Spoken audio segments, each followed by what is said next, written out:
Hey, all right, folks. So we're going to call it time right there, whether you finished or not. And I hope you all did finish. So it is September the 8th, and we are going to start off by talking about Bastier's famous petition of the manufacturers of candles, right? So it's called it's often also called the candle maker petition. Like I said to you earlier, this is a satire. If you're joining us virtually, I posted this essay by Bastier today. I also posted our lecture notes for after this. So make sure you go in and read over that. We're going to talk about it a bit now, but that's okay because Elizabeth and Riley's going to help us out with this. All right, so let me go ahead and unfreeze this.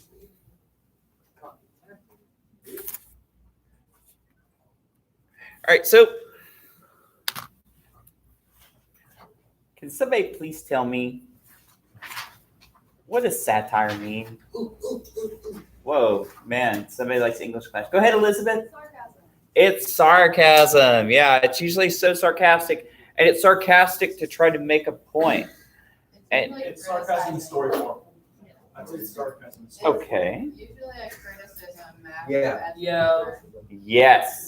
Yes, and he makes it seem serious, but we know it's not so serious. So let me zoom in here. All right, so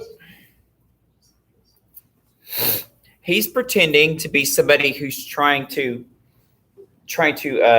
help out with the economic interest of these people.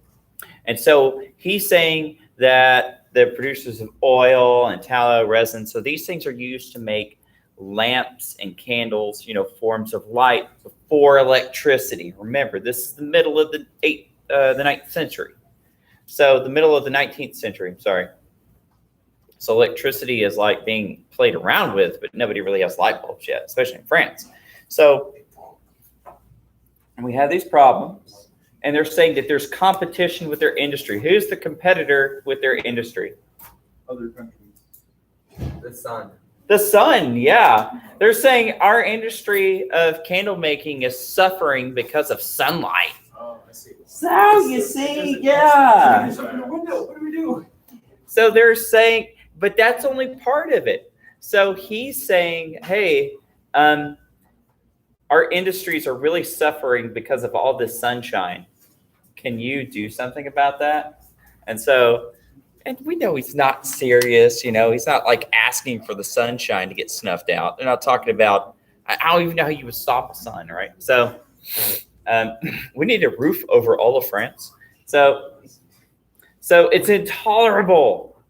It's making, it's reducing the prices of their products because some people feel like they don't need candles in the daytime, oddly enough. So they want something done about it. So let's see here. So it says here, at first, if you shut up as much as possible all access to natural light, create a demand for artificial light, which of our French manufacturers will not be encouraged by it? So they're saying if you can get rid of sunlight, all of a sudden, other industries will do well too, because tallow is, of course, acquired by oxen and sheep. So that'll help out the ranchers, right? That's part of the argument. Yeah. Isn't it the exact opposite because plants need sunlight to Yeah. grow crops? Well, we all know realistically the earth would just kind of like freeze over. But that's part of it. His argument's supposed to be ridiculous because there's a point to it. There's a point to it. He's showing how people who make this argument for other things are actually ridiculous because they're refusing to look at the big picture. Okay. Remember, there's one thing about Bastier. One second. There's one thing about Bastier is he's like, whenever you make a change in economic policy, there's unseen damage you're doing. And so, yeah, we can all see what the unseen damage is here. If you get rid of the sun, yeah, there's not going to be more ranchers. They're all going to freeze. So yeah. So No, the candles can make the whole world more warm. yeah, and of course, see, we all know that's ridiculous because that's Bastier's thing. One giant candle in the middle of some desert. Well, to have a heat source big enough on the earth to heat the earth, it would destroy the earth. So that's a problem in itself. So we see that this is all like, yeah, remember, it's the unseen. With Bastiat, it's always the unseen. And so he makes the same case here. More oil is to be consumed. And we know the things that make this oil would, of course, perish without sunlight. Whales. And look, wax. Bees don't do well when there's no sunshine, right? I mean, if there was no sun, there'd be no bees. Navigation. What do you mean? These are usually nocturnal. Well, a lot of lamp oil, hey class, a lot of lamp oil came from whaling back then. So yeah, the whales wouldn't do well. Yep. See, you got it right there. And so they're talking about, like, look, there'd be so many industries where they could, like, do decorations for, like, candlestick holders and chandeliers and junk like that. So, and they're saying this would increase wages if they got rid of that sunlight. So isn't that nice? Because there's less competition with the sun, our wages in France would go up, is what they're saying. Sadly, I can only think that somebody would make this argument seriously. Literally. Probably some liberal would be like, So, but No, it's not. but here he transitions. exactly what it was. Hey guys, here he transitions into the opposition. We foresee your objections, gentlemen, but we know that you can oppose to us none by such as you have picked up from the effeminate works of the partisans of free trade. So he's saying, those free traders are going to start saying rebuttals. And they're going to say, we know that you are going to deny them because you've denied them in the past. So if we gain by the protection we seek, the country will lose by it because the consumer must bear the loss. So and he's bringing up a point here, is that whenever, and this happens a lot, like let's say in the Gilded Age in American history, right? All throughout trade, usually whenever industries are have a benefit from law, the consumer can suffer. Does that make sense? So if you make it to where profits can go up with an industry, that's because if you're doing it artificially, is his argument, the business owners will do better, but the consumers will do worse. Because remember, he's talking about restricting trade. And when you restrict trade, you restrict competition. If you restrict competition, he's saying prices go up. So he's saying it's okay. Consumers have to lose, but manufacturers will do better. So he's saying you have to make the decision one or the other if you're going to manipulate them. So, and this is going to be like whenever you, if you remember anything about like American history, like 1302 last year, that was a big argument by the farmers. Well, actually throughout American history, they always wanted to have cheaper goods. They wanted free trade. And free trade meant that they did better, but the northern industries, or at least the industrialists who owned them, did a little worse. So there's always a push-pull as far as that, and he recognizes that. So, see, very well, if you confer upon us the monopoly of furnishing light during the day, first of all, we shall purchase quantities of tallow coals, oils, resinous substances, wax, alcohol, besides silver, bronze, iron, and crystal, to carry out our manufacturing. And then we and those who furnish us with such commodities, having become rich, will consume a great deal and impart prosperity to all other branches of our national industry. So he's saying if we benefit, this will carry over into other industries and we'll do great. Hooray. All you got to do is get rid of that sun. All right. So remember that hitherto you have always repelled foreign products because they approximate more nearly than home products the character of gratuitous gifts. So what's gratuity mean? Gratitude, so that probably means like givingness. Yeah, but a gift. So he's talking about free, right? So he's talking about this has no cost. He's saying or low cost. So what he's saying is that you have always done your part to ensure that things aren't necessarily cheap. So, and what's he saying? What's he saying is the most cheap thing? Sunlight. It's free. And he's making the argument here when he's talking about these other countries, like with like the orange. He's saying, well, you put tariffs on oranges because they're easier to grow in other countries, but that's because they're partially benefited because of the climate. They grow a little better, but they still need manpower and stuff, so they have a cost. Well, he's saying if you're going to go for something that's part of the way, why not go all the way? You got to go one or the other. Don't be a hypocrite. You're either going to tax everything and restrict everything or nothing at all. So that's what this last part is. We're talking about coal and iron and stuff like that. So It makes me think of those things from the Lorax movie. And he sells air. well, see, okay, yeah. See, I never watched that, but Sells fresh air because the air's so bad. Ooh, O'Hare. but see, that's the thing. Then it's not gratuitous. Then it's a thing that's in limited supply, right? But let's go back to our question I had you answer today. When trading with allies, is it ever good to restrict that trade? What would Bastiat, how would he answer this question? He would say that it's not good. Yeah, see, he would say, what are you doing? I'd say no, because now you're essentially you're not only choosing that certain people will do better, you're even choosing the industries that will do better. Because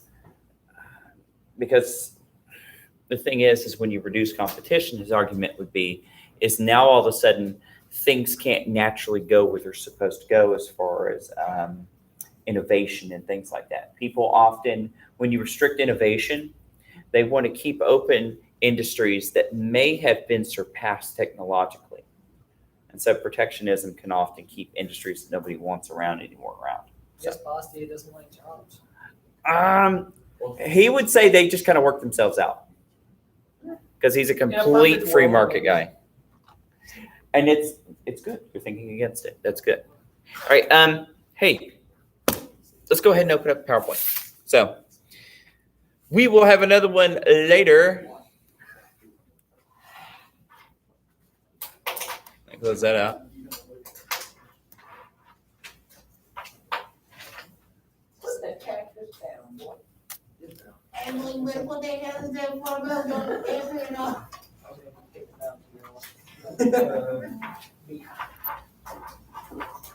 I'll turn your behind the two.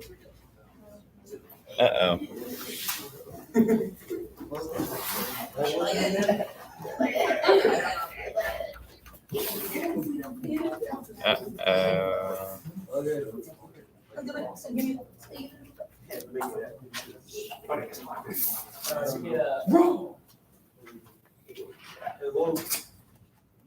Tanya's playing Minecraft. The thing can't even run Google.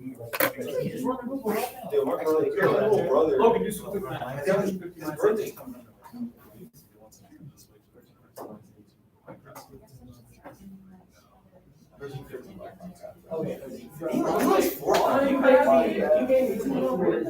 One second, folks. Computer shut down.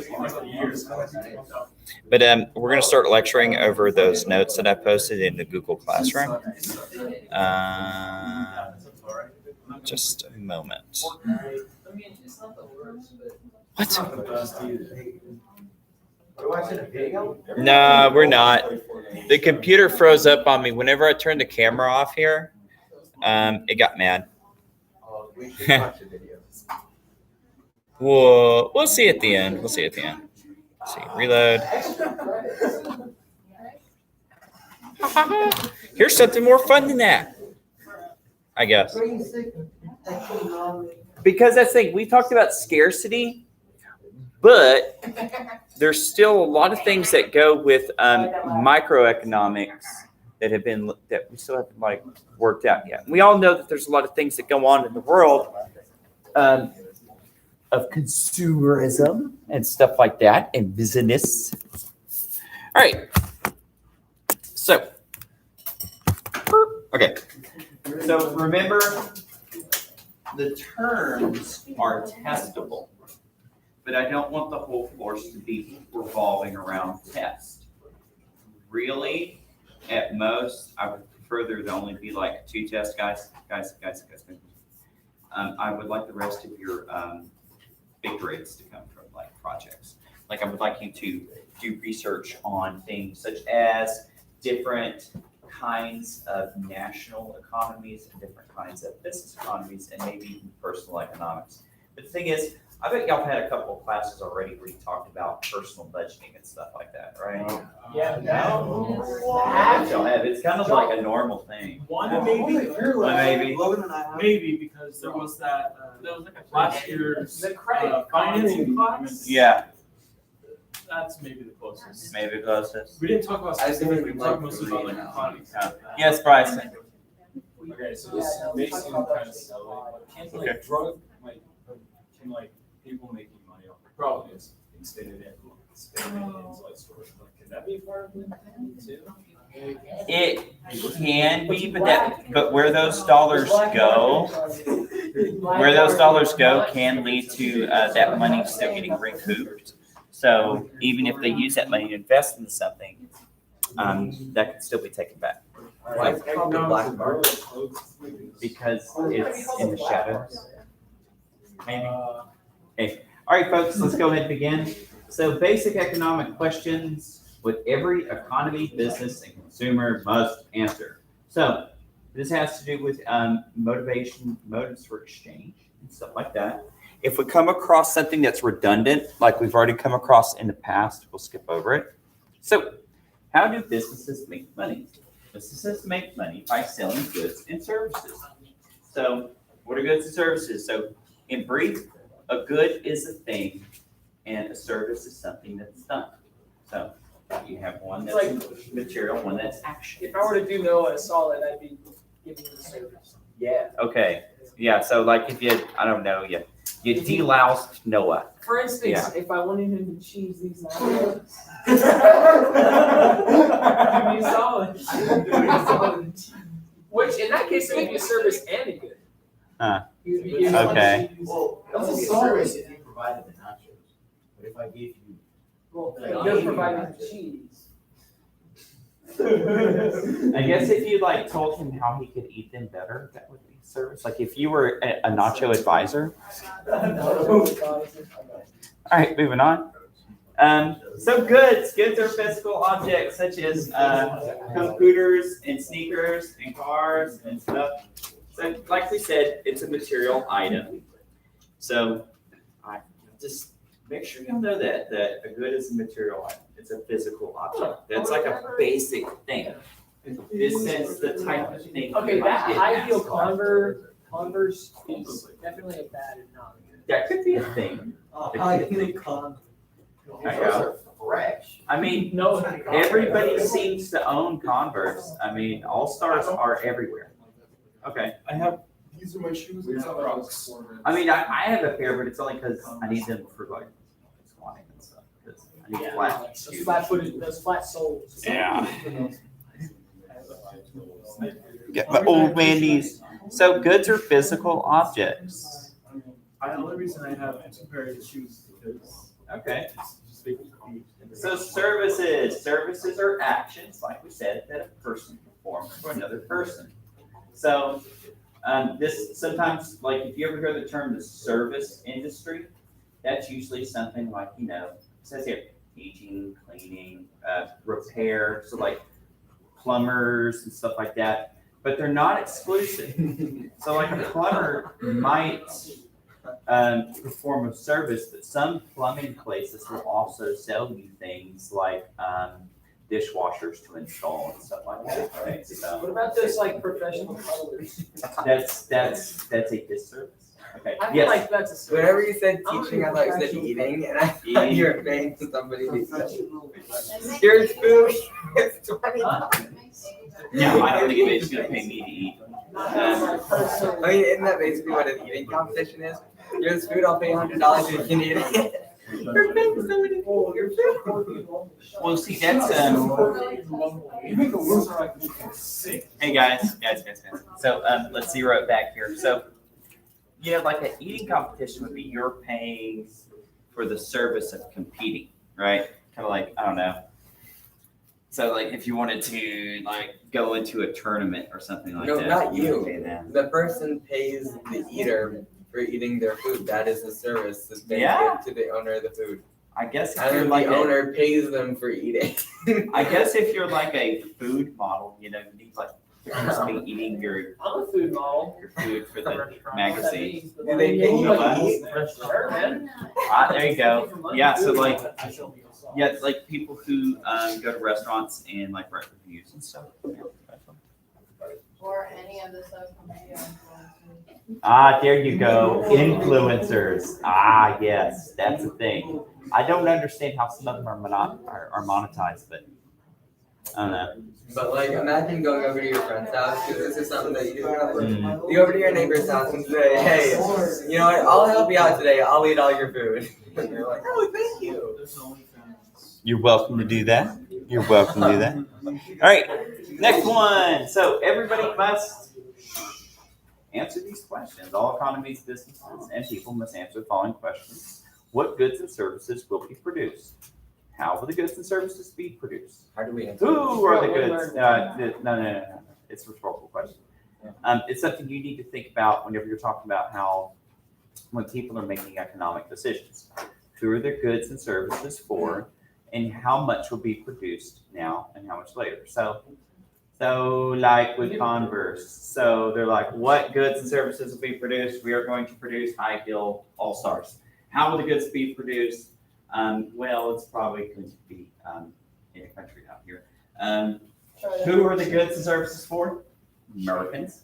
How much will it be produced now and how much later? So you have to decide what's that's the hard part, deciding what the market's going to look like. You have to figure out what the consumers want to buy. And you often have to do that before you produce it. If you produce too much, that could ruin you. If you produce too little, you're going to lose out on potential profit, because then you're going to have a demand you can't fulfill. And who knows, that might invite others to try to fill that niche. So it stinks. You don't want to do that. You want to make as much money as possible, right, Bryson? Yes. What's your question? This may seem off that. Oh, Wasn't there a guy back in at some point in time, there was a guy running for president and he did a yell and it completely ruined his whole head presidential campaign. that was Dean Cain. Or that. Like, Yeah, he just no. I know. Wait, I know what you're talking about. It was Howard Dean. Yeah. Okay. Howard Dean. What I happened? was just trying to He was. I was watching some chick, a YouTube channel. Yeah, he was trying to be the Democrat candidate, I think, for. Furman. Hmm? Furman. Imagine naming your child Furman. Yeah, Howard Dean was trying to become the Democratic nominee. I think it was in the 2004 election. What happened though? How did He was just like ranting and everything. He was like, ah. Yeah, well, I don't know. He just acted like a geek, and it kind of turned people off one day. I don't know how to put it. It was one of those things. So I think so. John Kerry got the candidacy instead, but then he lost to Bush because Bush was going up for re-election. It's kind of hard to go against the re-elected president.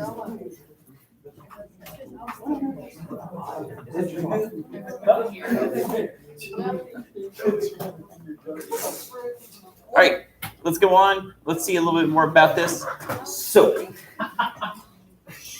guys, I know what I was trying to see. Sorry. Let's just see your crime. All right. So, resources are the materials from which goods and services are made. So, so you might ask, what are resources with a service? Well, sometimes services need things to do things. Like if you haven't noticed, I'm very reliant on PowerPoints and projectors. Like I gotta have them. So that would be a resource for me. But I read up before I teach classes. So there's another resource you can have. The internet. And of course, let's see 3 types of resources. Boop. Oh, did y'all want me to stay on that? No? Okay, just materials, which goes to services. Right? So, and of course, like, with those Chuck Taylors, they have the canvas and the rubber and the glue and the shoestring. I ran a minute, 10-second, 400-meter dash while wearing Converse. Terrible experience. 1 minute. Good man. At least it wasn't wet. Yeah. Then it would be pretty bad. No traction. My track coach was like, "Is he wearing chips?" Like halfway through. Yeah, it's no bueno. Is Joey wearing chips? All right, folks, so let's see a little bit about resources. So the first one is human resources. A person's knowledge, skills, attitudes, and abilities determine the individual's value as a human resource. So people make the position. You can't just put anyone into any position and expect the same outcome. That's common sense.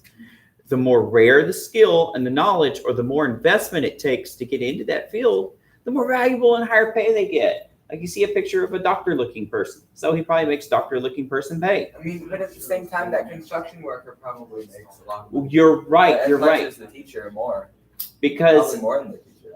often so. But here's the thing. Then we start looking at things like per hour pay and stuff like that. And that's where things can go up, because construction workers can often work like third world hours sometimes.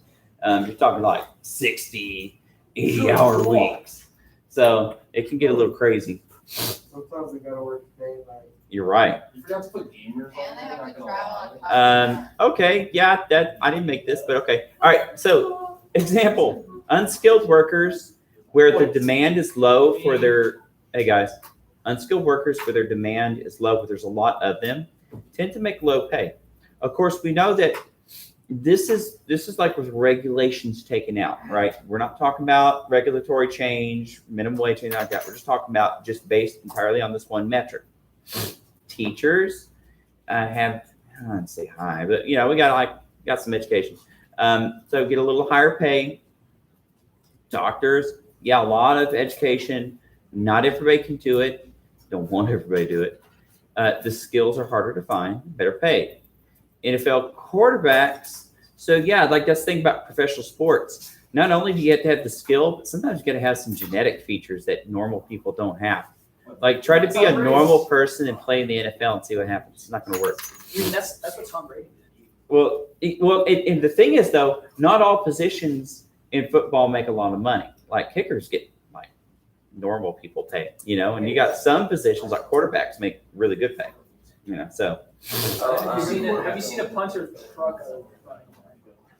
Aren't there I've some seen this jobs kid. that take like really high education? Aren't there some jobs that take like really high education but don't get paid because there's not like job openings? Yeah, that's where the demand comes in. So, yeah, so like for example, like you could have a PhD in say Gregorian chant music, but nobody cares, so you're going to be poor. In You fact, have a PhD in ragtime, but nobody cares until you're poor. well, if y'all remember, I had y'all read a little bit of Adam Smith. Even back in the 1800s, Adam Smith said that academics or scholars was synonymous with beggars. Often professors got permission from the king to go begging because they made such little money. So they just were like, okay, you know literature, but I'm not going to pay you. So.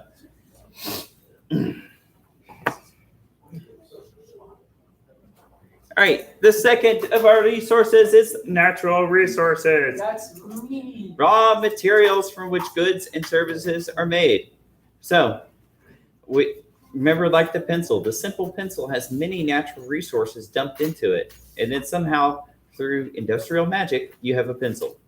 But other things that are more complex have many, many more natural resources made through, and some of which are reprocessed through many, many synthetic processes.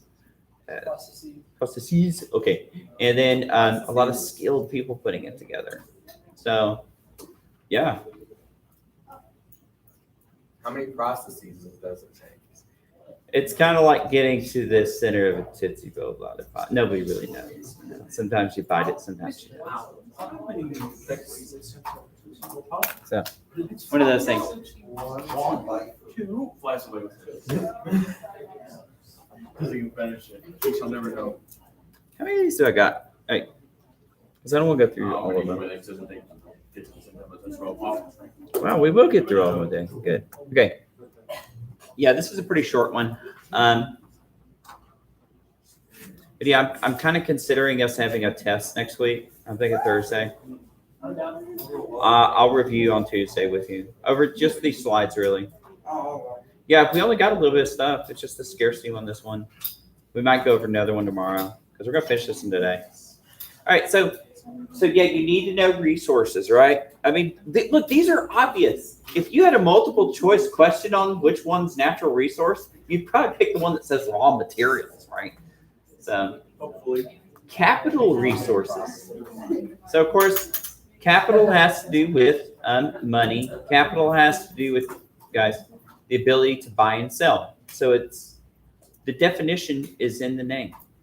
Money and property used to produce goods and services. So the property examples could be tools, buildings, machinery. You can't do everything everywhere, obviously. Now, you could say that the capital resource for educators is often the school and the things I pointed out, like the projector and stuff like that. It helps me out, right? There are some things that can be done in many places and some things that can't. And of course, money, that means you have to have investment. You have to have cash in order to pay for these things. You have to have cash in order to gain resources and human capital. You have to pay people. I mean, surprise, surprise. People need money to work. Otherwise, it won't work. Volunteerism doesn't really produce that much out of the populace. Some people, yes. It gives people boost up to go towards the economy. Help out. But just by itself, it's not really good. Well, yeah. I mean, the thing is about volunteerism is like, it's usually kind of short-lived too, because volunteerism is usually very good until everybody hurts. Like let's say in like the Great Depression, the first year or two of the Great Depression, there was a lot of charity and volunteerism, but then the sources of charity start falling apart, like the churches, because they wound up giving so much they couldn't keep the lights on and stuff like that. That's what a lot of people don't understand here. It's like, they got a bill. You think that the government's gonna give them the. You don't want the government to pay for your church, because then your government can control your church too. So that's how schools work. I mean, there's not that many laws to control schools really, but what there is, because schools accept the money, they have to follow the rules. And so, all right, next one. Mr. My Pizzeria. Imagine we start a pizza business. So, what are the human resources in a pizzeria? Chefs. That pizza. Chefs. Wow, what kind of pizzeria? I was gonna say like somebody who will work for nothing. But okay, yeah.